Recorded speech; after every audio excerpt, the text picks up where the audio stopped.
howdy friends, rivals and people who genuinely want to learn English. My name is Nishka. Today I'm going to be telling you guys how to be more fluent in English.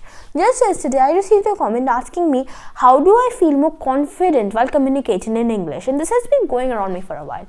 People have been asking each other how do I feel more confident while communicating in English. So the first thing is you guys have to know what fluency means for you. For example, for me it means to be more confident in what you're speaking and to be more clear in your head about what you're speaking. This is the topic, these are the points, I have the points in my head, I just need to communicate it to the audience.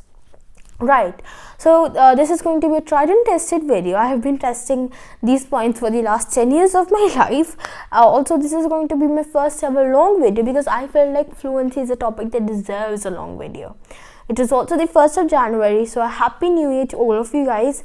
Let's get started with the video. So the first point is you guys have to have fun while learning. That's it. Whether you're learning English or a sport, an instrument, anything, learning needs to be fun. How you can do that is, if you guys watch cartoons, I hope you do because cartoons are very fun. I'm 12 and I still watch cartoons. So if you guys watch cartoons, you can actually add the subtitles in English and watch it that way. So the action is going on, you guys are hearing the actions or the voices in your local language, but the subtitles are in English, so make sure that you focus on that. The better way is to have the full cartoon translated into English, so that is going to help more than adding subtitles. So if you guys don't watch cartoons, you guys can use a Netflix series, a Netflix movie. If you guys just don't like watching movies and cartoons, just listen to a podcast. That is also going to help a lot.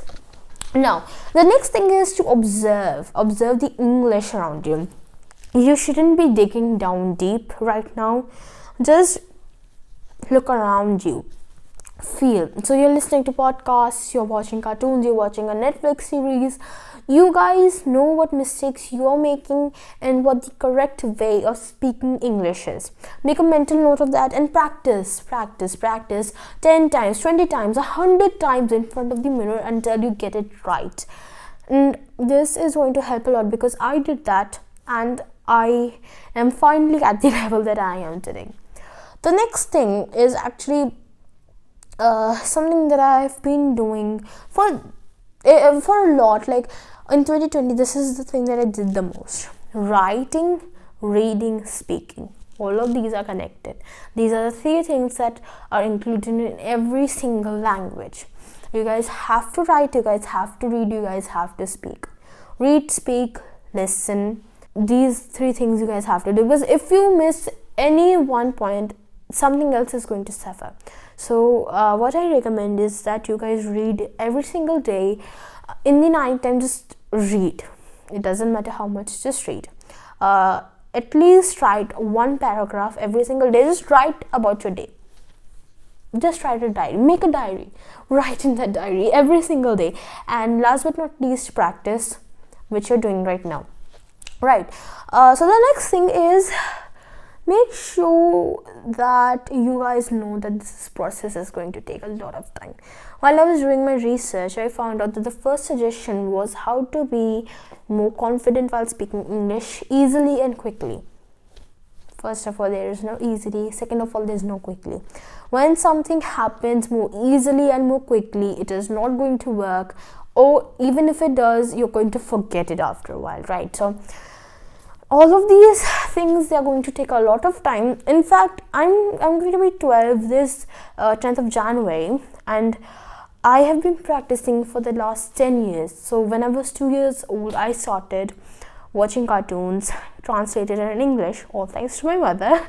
And all these 10 years, I have been practicing now to reach this level. So it's going to take a lot of time. Which brings us to our last point, which is not to be discouraged by other people, because people are going to say a lot of things. In fact, the people you're closest to, in fact, they are going to tell you guys a lot of things. So even my friends, they discouraged me a lot. They told me that, oh my god, this is not the way you pronounce it, this is not the correct tense, this is not the correct adjective. No, I would have been okay with it if it wasn't constructive criticism, but it was not. And it was in fact things like, hey, this is not the correct way, you're never going to make it. So make sure that you do not focus on those things, because those things are never true. They're all only jealous about you. In fact, the people who give you constructive criticism, be with them a lot, because they're going to help you reach to the level you want to go.